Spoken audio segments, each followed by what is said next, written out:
est revenu sur les tensions entre la République démocratique du Congo et le Rwanda. Le gouvernement congolais rejette la proposition de l'ancien président de la République, je cite Joseph Kabila Kabange, qu'il présente comme un homme du passé. La prise de parole solennelle de l'ancien président Joseph Kabila en exil depuis plusieurs mois et 6 ans après avoir quitté les pouvoirs suscite toujours de réactions sur la scène politique congolaise. C'est Kikuni à son tour.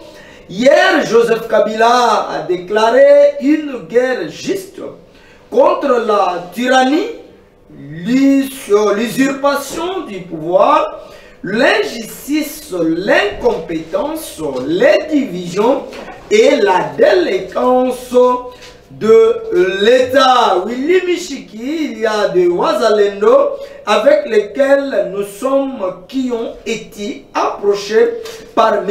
Kabila pour qu'il puisse se retourner contre le pouvoir et rejoindre la rébellion. L'Assemblée nationale, en dépit des contestations de Moutamba, la commission spéciale chargée d'examiner le réquisitoire du péché près la cour de cassation installée, je cite, fermée, venez, poursuite contre Kossa Moutamba, je ne vais pas démissionner, déclare le ministre. Et le ministre a dit que les membres de son cabinet n'iront pas pour que ces derniers soient auditionnés pour le présumé détournement qu'on attend encore la suite, puisque cette question divise encore la scène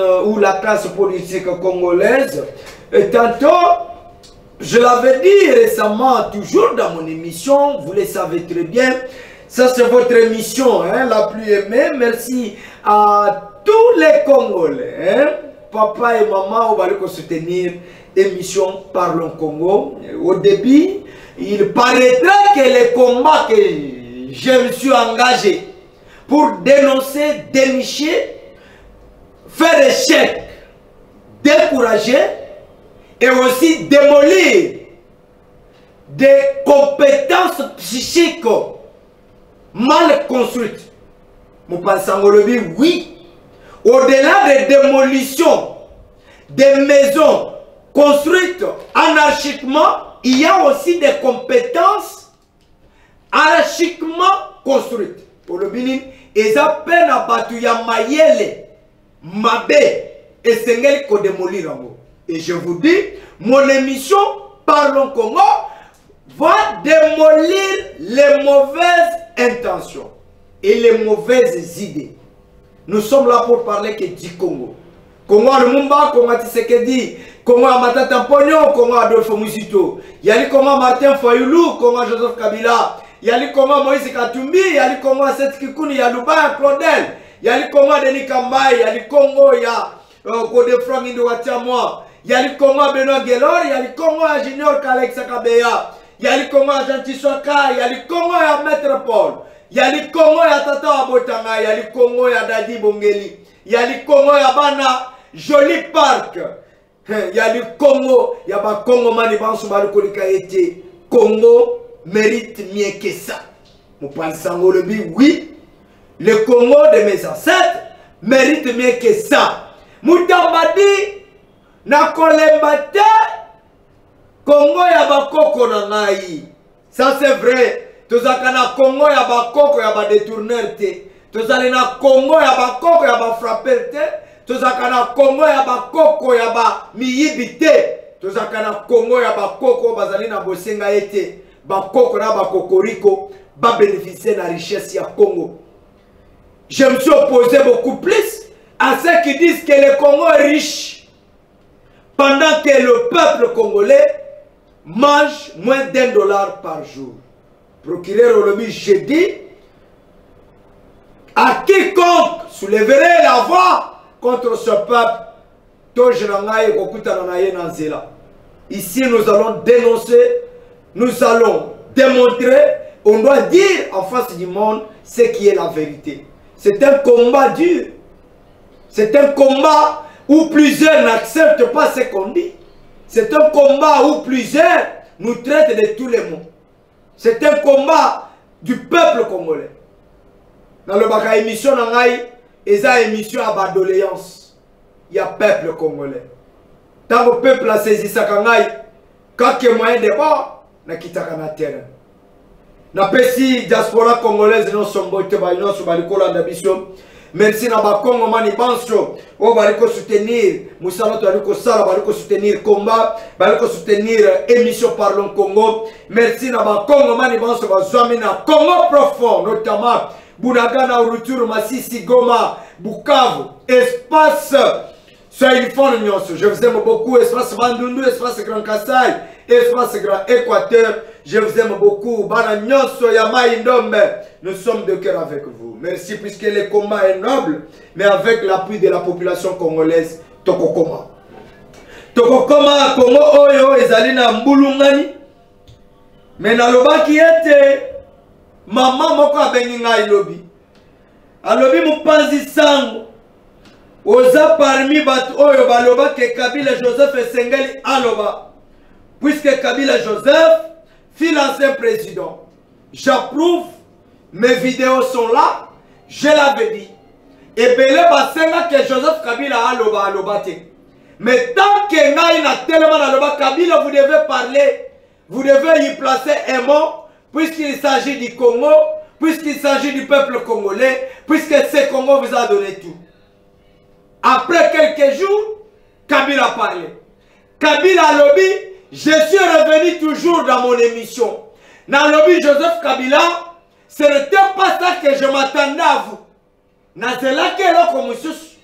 Et c'est là qui ont bandé d'abord qu'on condamné. Mboka oyo, obundela, mboka oyo mibete la katolo, ezali attaqué. À quelques jours, Kabila a rebondi pour redémarrer bas propos, peut-être c'est Pelissa qui m'a mis. Mais j'avais dit, j'aimerais voir Kabila face à Tshisekedi, face à Fayoulou, à Moïse Katumbi pour discuter du Congo. Je l'avais dit dans mon émission, mes vidéos sont là. Dans le baki que Kokabwana et comme ma biso na elo comme côté. Mais Kosangisa makanisi. Koboya komifunda, ko tout alisa mitu. Il y aura une solution. Et après, ça a pris un temps. Kabila est resté encore un petit peu silencieux. Quoi qu'il y ait des accusations. Mais un petit peu, Kabila est revenu. Je l'avais dit hier dans mon émission. Kabila que moi j'ai connu de 18 ans. Et Kabila de 7 ans. Il y a une différence. Par rapport à son discours, c'est le discours que j'ai vu que Kabila a eu l'humanisme de présenter une situation du pays que lui-même avait géré. Ça, on doit les rappeler. Kabila a géré la RDC pendant 18 ans, il en connaît quelque chose. Et maintenant, Kabila est à Goma. Ma question, Kabila est à Goma pour une solution à la paix de l'Est, ou Kabila est à Goma pour des arrangements politiques, Kabila est à Goma pour se revenger contre le régime, Kabila est à Goma au profit de quoi? Ça c'est la question que je pose. Il n'est pas interdit que Kabila ait Goma. Ce n'est pas un péché que Kabila soit à Goma. Puisque hier, Ayambaki Corneille Nanga, Nandeko Bisimo, Bomoni, ministre de la communication, Patrick Mouyaya, en a parlé. Je ne dois pas en faire un débat ici. Mais moi, j'ai plus posé deux questions à Joseph Kabila. Joseph Kabila, très jeune que vous étiez, vous avez pris le commandement de la gestion de la RDC. Qu'est-ce que vous retenez de l'histoire politique de notre pays? Joseph Kabila, vous nous avez géré pendant 18 ans. que l'histoire de l'humanité retiendra du passage de Joseph Kabila à la tête de la RDC. Kabila de 18 ans, Kabila de 7 ans, c'est le même Kabila où il y a un changement. Ça, ce sont des questions principales à se poser. Maintenant là, je crois que je vous annonce, Nakoyamba na Congo, Merlin Vouvou, Nakoyamba Yenan de Congo, il y a pouvoir en place, on doit parler du Congo. Je dis bien, je suis entré en contact avec l'ami, il m'a reçu, je crois que j'attends que le programme soit là, je vous informe, je vais recevoir Merlin Vouvou, que vous l'appelez Marley, que vous l'appelez Merlin, tous c'est son nom, et je vais lui confronter avec quelqu'un du pouvoir dans mon émission.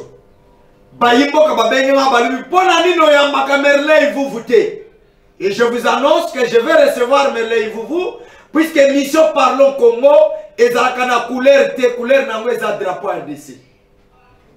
Aux allez à opposition et à pouvoir, société civile, église, Songoro Pakala, tribu Songoro Pakala, c'est ça votre mission. Ndega Bobengaimi, Natina Merlin Vouvou, je suis entré en contact avec lui, je vais le recevoir pour le confronter avec quelqu'un du pouvoir et parler de la RDC.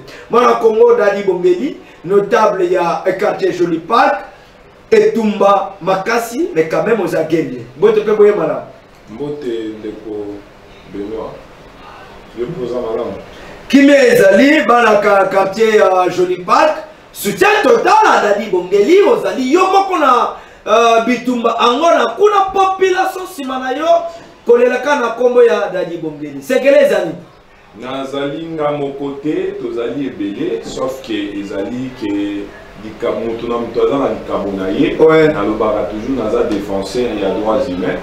Défenseur et droits humains, on a ezali pour protéger la population, pour dénoncer les mal, puis pour trouver la solution par rapport il y a un problème alors par rapport il y a notable les OP Sabiso confiance parce que misala otoza pour ça là ils allaient convaincre que non, nous sommes des combattants pour tous pembeni la population, tous allés na ba inquiétude na bango tozo kango pe tozo komisango acquis des droits yango moni même soki lelo bato ya mbilinga o bazali ndenge uti kolobaki bato bazali wana bazolo bako démolir mais il faut pe papa mokonza mboka ayeba ko assainir entourage na eboye bako démolir peut des mauvais comportements. C'est ça, c'est que j'ai dit. Ils ont violé d'abord normes Yamboka. Ils ont violé d'abord le peuple d'abord. Ils ont violé d'abord l'état des droits. Oto satanda ki nango yango tozo monate.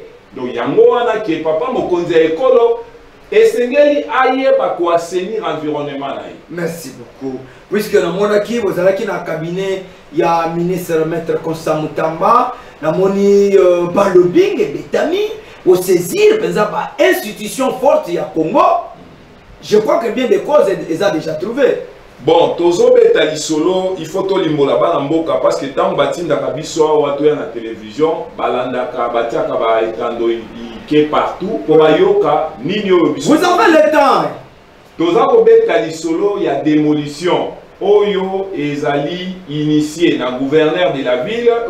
Na collaborateur na ye ministre ya ITPR monsieur Alain exécuté monsieur Alain azo exécuté il faut autant ka Kongo mobimba aza ko exécuter ba action wana sur terrain comme en étant technicien ya exécution alors ndeko ministre ndeko excellence monsieur le ministre ya ITPR a bouki d'abord Mabele na Mapenza, c'est-à-dire illégalement. On affirme ici plus de 30 ou 40 mètres.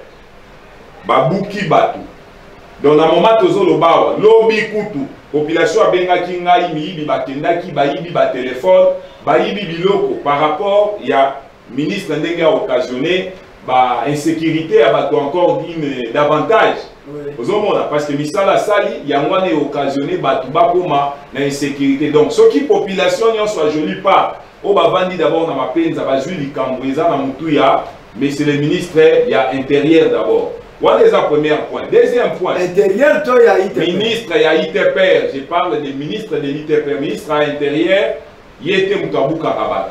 Ministre à l'intérieur, à la sécurité. Nous parlons des ministres de l'ITPR.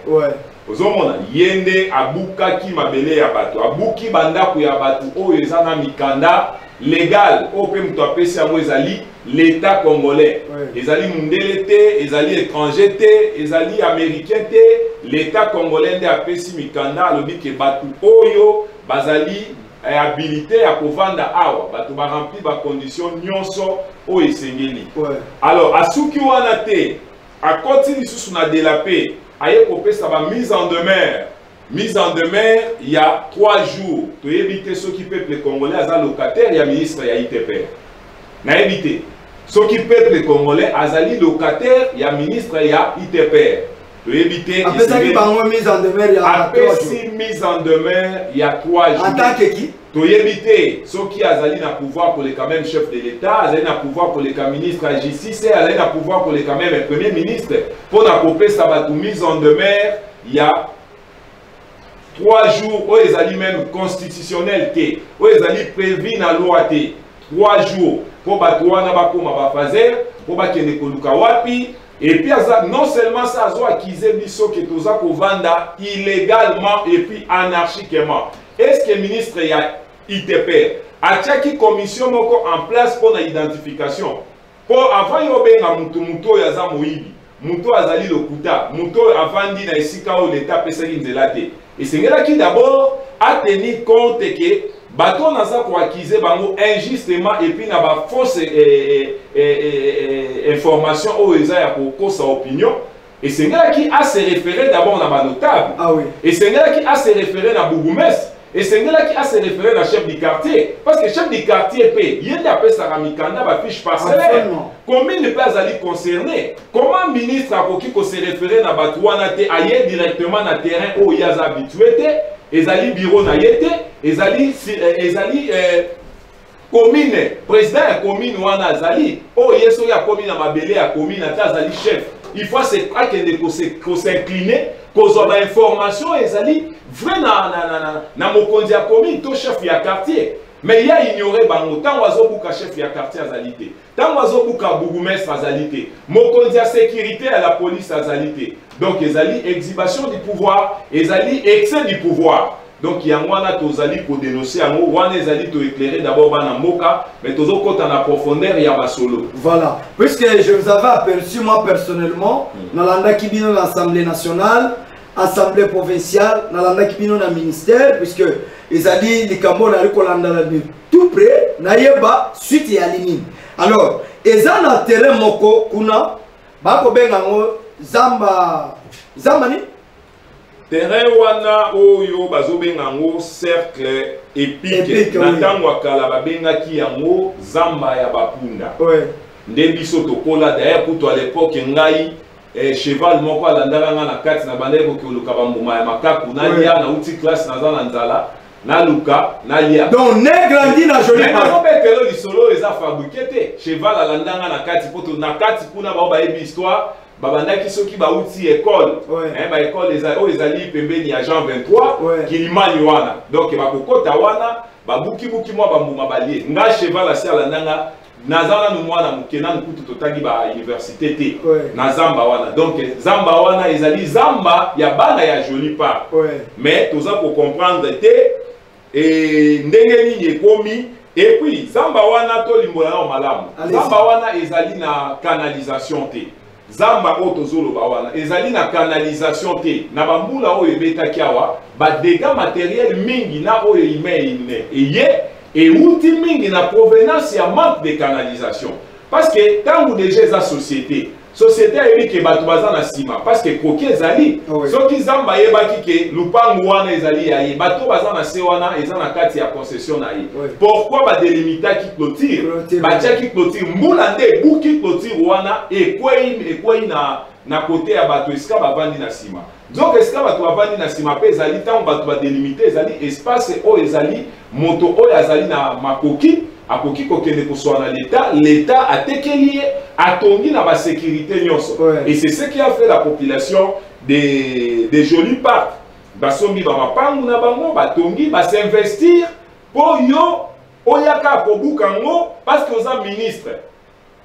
soki oza ministre ya banyama to oza ministre ya bato C'est ça le problème. On est chef parce qu'il y a la population. Ah oui. On est chef parce qu'il y a, on est dirigeant parce qu'il y a la population. Mais ceux qui ont lobby que ce soit ma décision impopulaire, tous les canalisation et ça.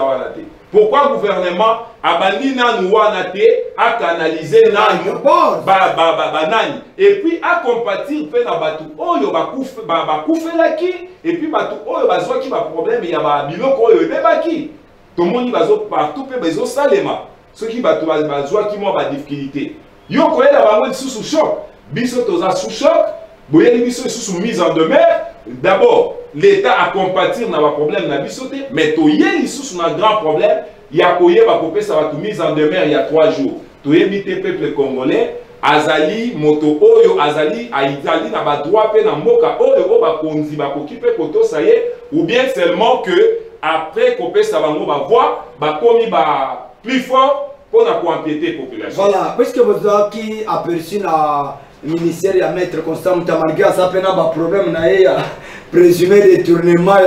19 ceux qui non, il est innocent. Innocence par le Bélacaro, il faut parler de la justice.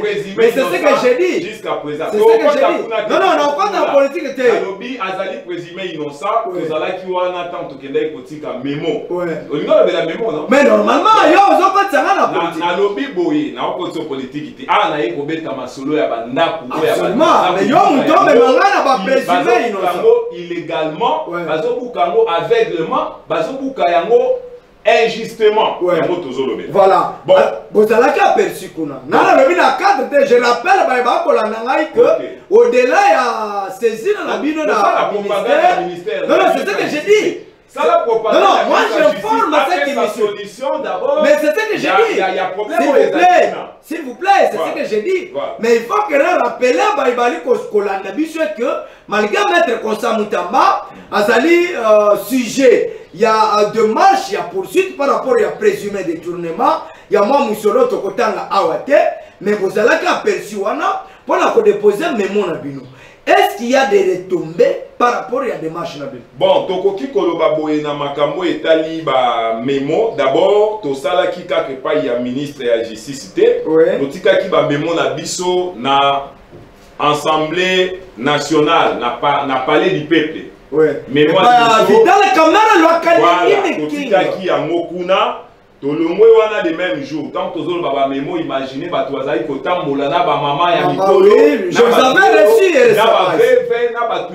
Le gouvernement comme même kotam du samé mais ba maman bazali na ba 70 ans 80 ans pour réclamer droit à mabele na bango. O bango moko ba sombi na mbongo na bango. Gouvernement déficit bango mbongo te, akabeli bango mbongo te to ebi social la Congo eza na pasi.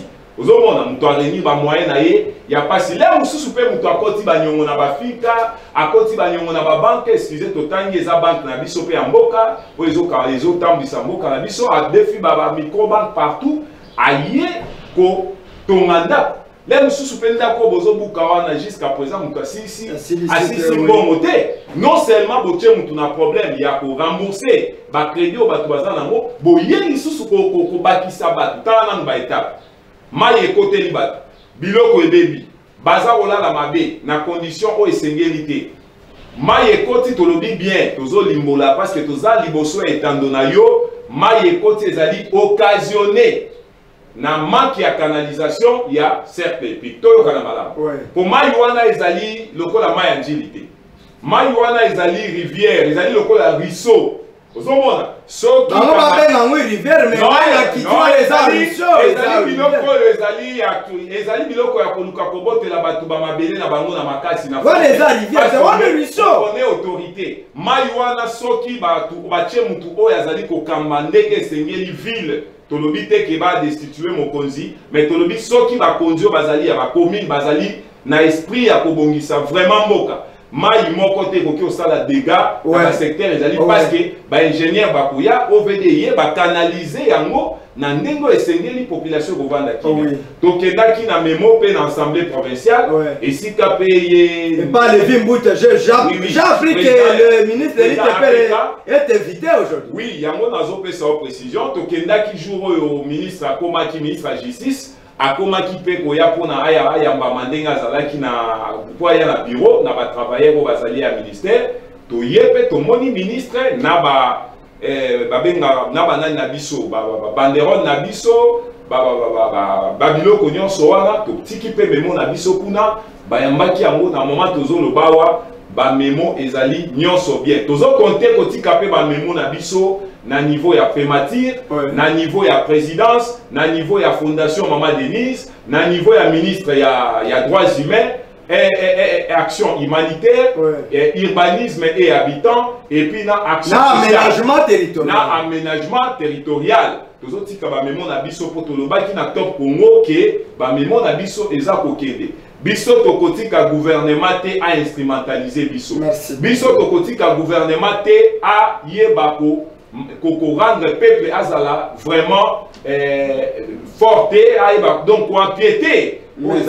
Puisque aujourd'hui je crois qu'on doit recevoir le ministre de l'ITPR, M. Alain, na APK, et là on est le président de Vimbuta Sangopamba, na bureau Mobimba, par na élu provinciaux, il y avait le province de Kinshasa, par rapport à la démolition, il y a Jolipa. Bon, Nazali porteur ya voix ya population, na kutoko senga boyi. Lokola assemblée provinciale et sali vraiment makasi po baye bako convoquer ministre. Ouais. Ya liboso. C'était aussi la demande dans le cadre de notre émission. Oui, évidemment, parce que tobandaki yango. Ouais. Donc yango ne aboutir na babiloko nyonso toza kosala. Na top Congo tolobaki ke soki bakosala to tosenga ki dialogue d'abord.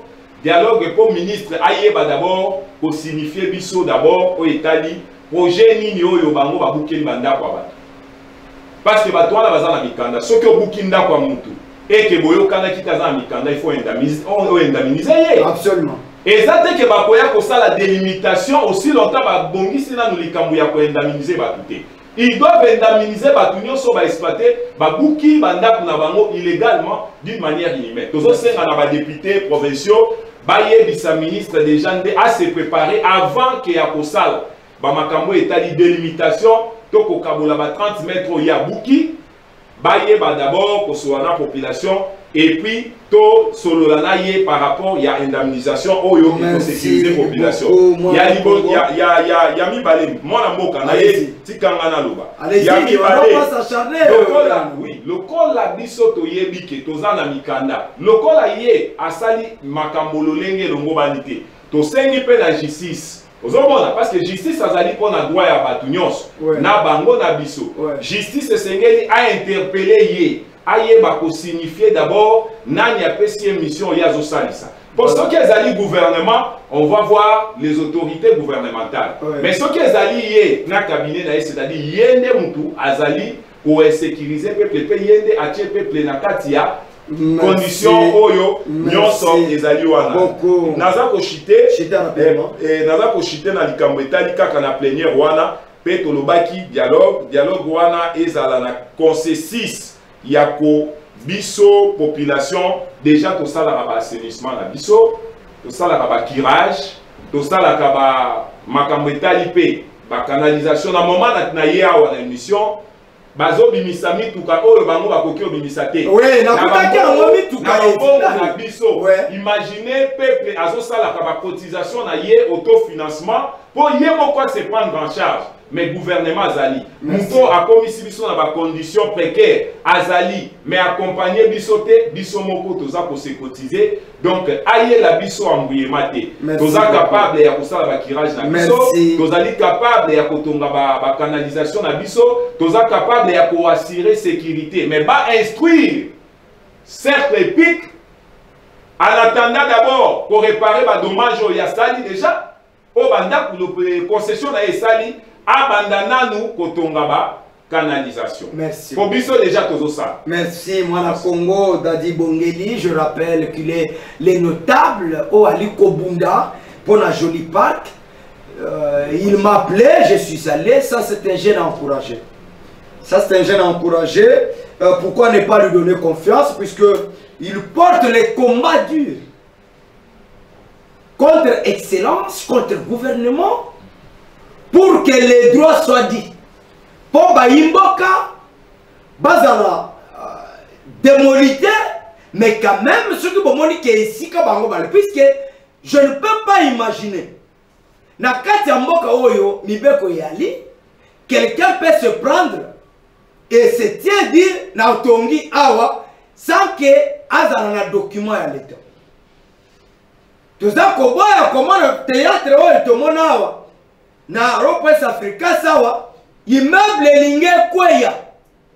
Je dis bien oza émission et ko dénoncer et to ko démolir petit à petit ba makanisi ya mabe. Immeuble lingé kweya awa na Europe Africa. Et on fait une semaine, 2 semaines, tozo yeba mukoli immeuble dans un pays. Oh, tozo kolika ete Congo et kokende liboso. Immeuble na kata centre-ville, na Maluku te, Masina te, Kinshasa te, kuna na Mbudi te, awa, na Europe Africa.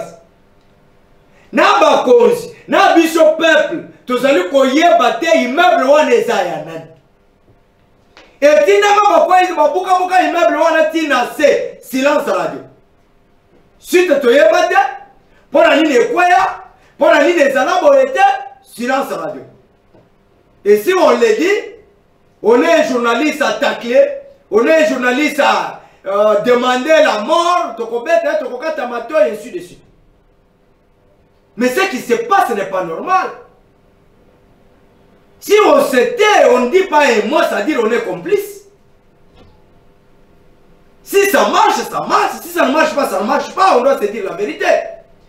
Pourquoi en RDC la vérité blesse?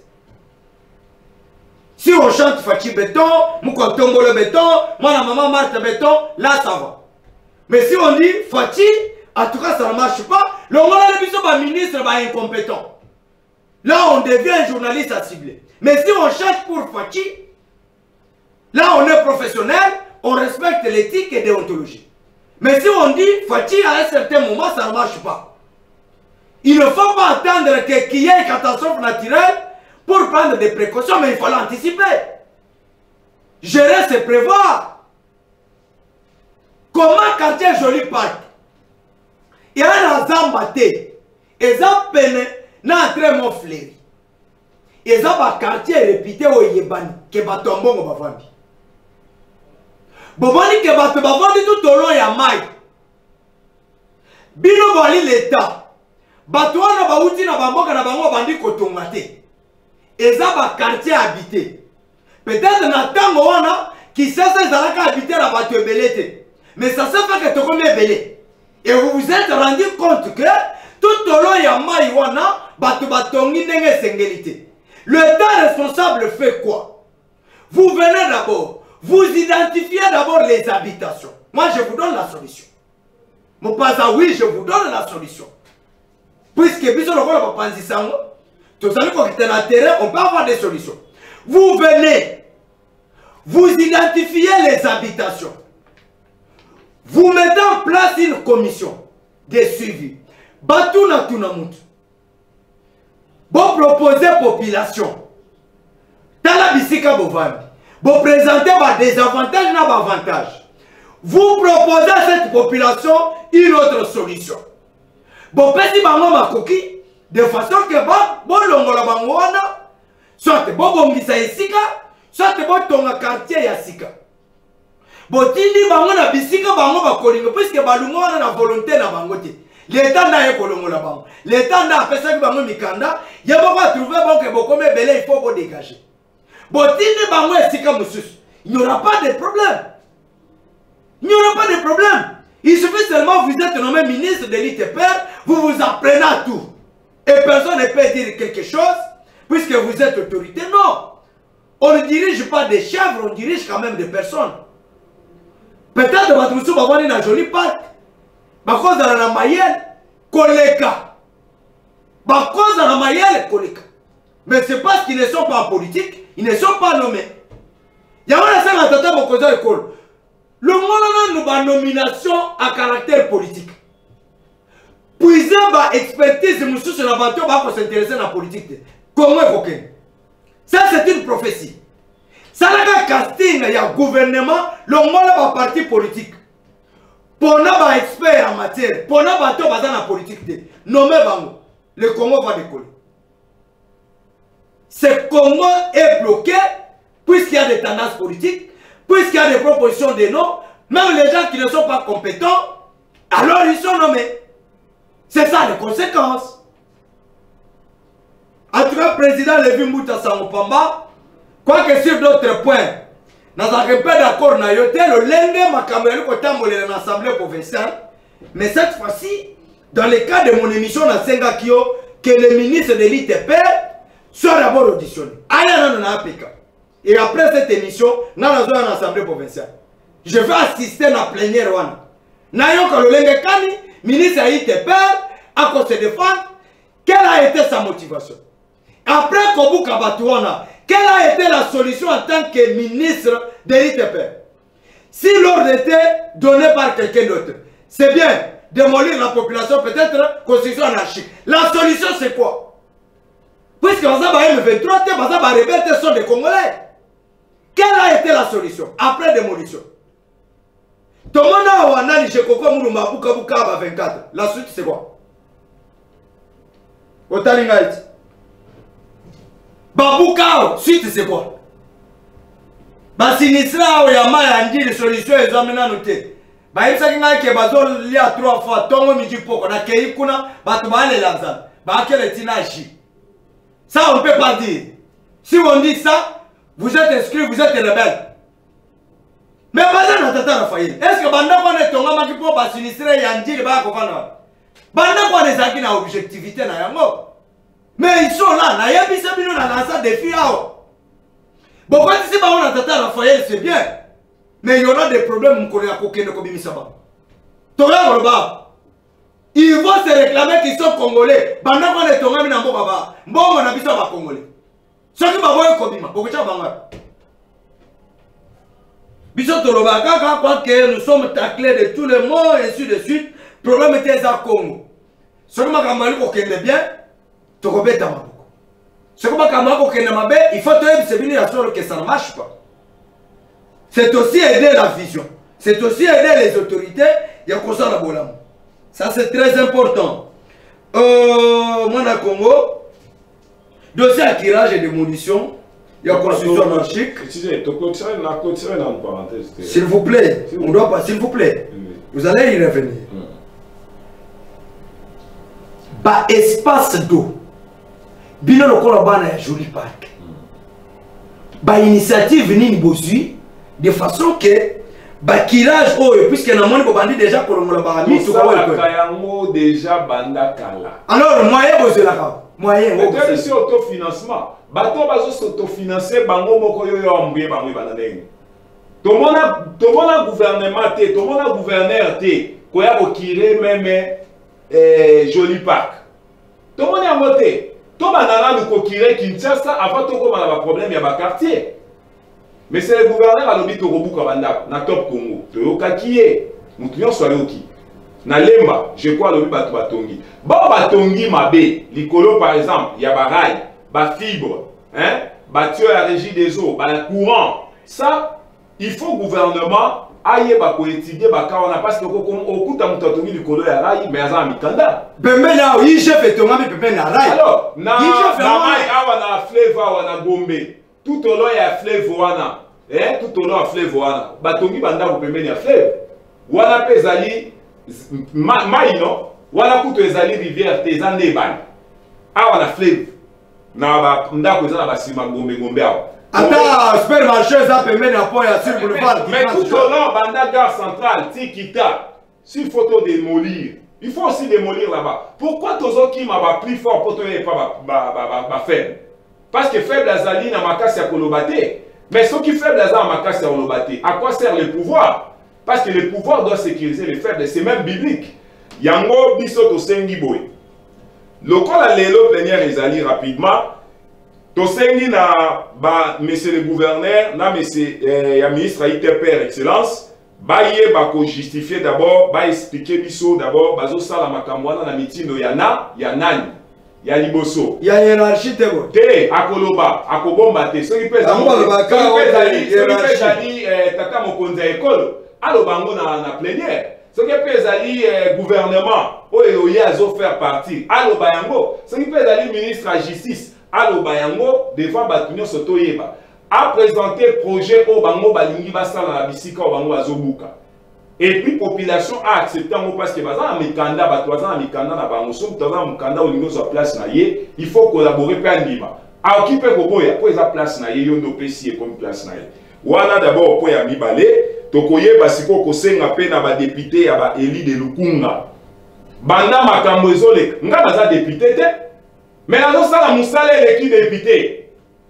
Nazo sala musala eleki député. Nazo so ba risque o e ba député bazo linga kozwa yango te. On n'accuse pas. Tout le monde qui honorable député Ngalie Mayaki Ndeko Nicolas Ayaki. Mais tout le monde a besoin de suite. Tout le monde a besoin de sanctions. Tout le monde a besoin de mouton à BBC. Nicolas Azalaki, premier suppléant à député, M. Stoye Moko Azalaki candidat. Azalaki est mon candidat, je dis que Yé Ayaki, Koya Nae Sengelaki, Akita Lisusu, selon ma promesse, Aya Kopé sa peuple, banane. Mais il y a un problème, il y a honorable de Nicolas Té. Toza ba Eli de Lukunga ebele na l'Assemblée nationale, même Assemblée provinciale, toza na bango ebele. Problème oyo peuple a voté ki bango, ba voix nyonso baza nango. Eza peuple ya joli parc pe ngaliema.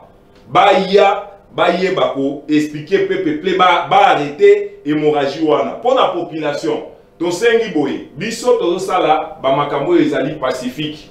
Toza ko sa ba marche na biso pacifique. Tozala lelo ebele dans l'Assemblée provinciale. Toyo kaba détail. Ndenge ministre a expliqué biso combien de mètres il y a lingaki azwa. Azo sale lango nini. Azo prévoir nini pour na ko indemniser bateau y est déjà insécurisé à Buki Bango d'une manière illégale, inhumaine et aveugle. Biloko wana nyonso. To sala mobulute. Toya kaka, toluka kaka, badouana biso ezala respecté. Voilà. Alors par rapport à Bakirage, vous savez qu'on c'est financé bino na bino. Alors la suite sera comment? Si ça ferait que la résolution de l'Assemblée provinciale que y aboutir na elo comme côté, vous allez en faire comment? D'abord biso tozo kire, tozo préparé pour na otonga ba canalisation, mais to seni ba instruire cercle épique. Or mi ba dommage, hein, ouais. Où il faut y a résoudre en haut. Ba tonga pe canalisation na bango, ba tala ceux qui moulent beti, ceux qui battu ba kozina. Et là rivière Té, ezali, ruisseau, ezali, canalisation. Merci beaucoup. Moi, la Congo et M. Kominasuka, votre dernier mot? Bon, likambo ya suka, tozali, toujours kosenga, na peuple tozali éveillé. Mon côté, akoki koleka moninga na droit na mboka oyo, nous sommes tous unis na kati ya loi, nous sommes égaux na loi. Soki muto aluki ko empiété o etali ba droit na biso et sengeli biso nyonso to telemela ye aye ba ko respecter droits humains ezali nini. Merci beaucoup mwana Congo. Je rappelle que toyambaki na tina na bino mwana Congo Dadi Bongeli Ali notable pe moko ali kobunda pour que bana ya joli parc bazala rétabli na droit na bango et puis azali mokote merci na quartier joli parc où ezali ko soutenir ye butumoi pona kobunda etumba o ezali ya balongi puisque belé ya ona ebisaka population misère mususu biso to kotoka na plateau koloba aw bino ba bozali complice population tozali pe complice tango siko bozo lelela wana ba depto ba yela kabino ba pantalon ba yela kabino ba polo na ba mbongo matembela simanda ko baliti ba papa social na ba mama social balite wana bozola kisake bozali makasi ya commettre hors état de nuire batu wana mais tango ba élection ko koma pembena ba koya ebele cette fois-ci il faut tout se prendre quand même en charge. Voilà, donc si cette émission était ça qu'on a placé un mot de mots par rapport à dossier où ils allaient tous et là Maître Kossa Moutamba sera fixé aujourd'hui dans l'Assemblée nationale et puis la commission de Chamaki Nassé pour qu'il établi par rapport à réquisitoire il y a procureur près la Cour de cassation, je cite Fermin Vondé. Je crois qu'aujourd'hui, Mato et Nabissonion sont allés dans l'Assemblée nationale pour la Colanda suite. Alors, moi, comment Maître Kossa Moutamba et là, on a conseillé été il faut que nous prêchions par l'exemple. Si on ne se reproche pas de quelque chose, on reste calme. Que les acteurs eux-mêmes parlent. Le chef ne parle pas de lui-même. Le chef laisse le terrain qu'on parle de lui. C'est ce que moi je connais, c'est ce que moi j'ai appris. Ce que moi je fais, je ne le fais pas pour que je parle de moi-même. Mais je fais que les gens comprennent mon combat et que les gens parlent de moi. C'est ce qui me fera un leader. C'est ce qui me fera grand. Écoutez, j'ai suivi quelque part, qualifié le procureur. Ce monsieur allait dire à ce monsieur, devant les agents et membres du service de l'État. Ces membres-là ne sont pas les membres de Maître Constant Moutamba. Ils les relèvent du ministère. Ils les relèvent de l'État congolais. Tu peux, je vous demande, mes autorités, prêchons-nous par l'exemple. C'est très important. Tant que Maître Constant Moutamba, quelqu'un qu'on soutient par rapport à votre combat, même si ces accusations ne sont pas fondées, mais gardez silence. Parler de la justice à lui, image, il y a justice congolaise, et ça ici qu'un meeting T. Je suis désolé. Je serai qualifié de tous les mots, mais je dois le dire que j'étais lésé. On devrait chercher un terrain neutre. Parler de la justice représente la justice congolaise. Que vous qualifiez que cette justice est malade. Mais si les animateurs de la justice transforment l'image de la justice congolaise à un terrain de meeting, mais il y a un problème. Je suis désolé de le dire, mais il y a un problème. Et quelque chose de choquant, c'est que vous rappelez au procureur d'une erreur disciplinaire. Oh là là! Ce qui papa n'a grand frère, Bari Kopotan. Biso Balek, tu cocotes le grand frère, toi tu cocotes le papa ou aboti biso. Ça c'est la question. Si vous êtes innocent, attendez la procédure. Yopa ou instruisak. Poursuite contre Bato. Alors, nous ne voulons pas vivre ce qu'on a vécu dans les dossiers 100 jours. Il y a des gens qui ont fait un groupe qui procès à 100 jours. Nasuka statu quo.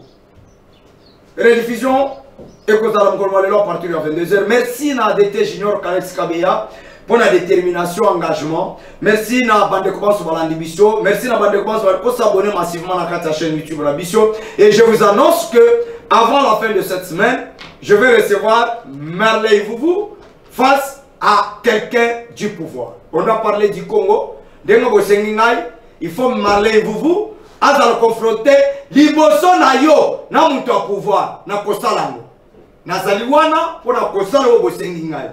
Marley Vouvou, ce qui n'a eu Anatole Kanomanité, je vais contacter Papi Mouya. Je vais chercher quelqu'un du pouvoir, na confronter na Marley Vouvou et avant la fin de cette semaine. Merci, à très bientôt.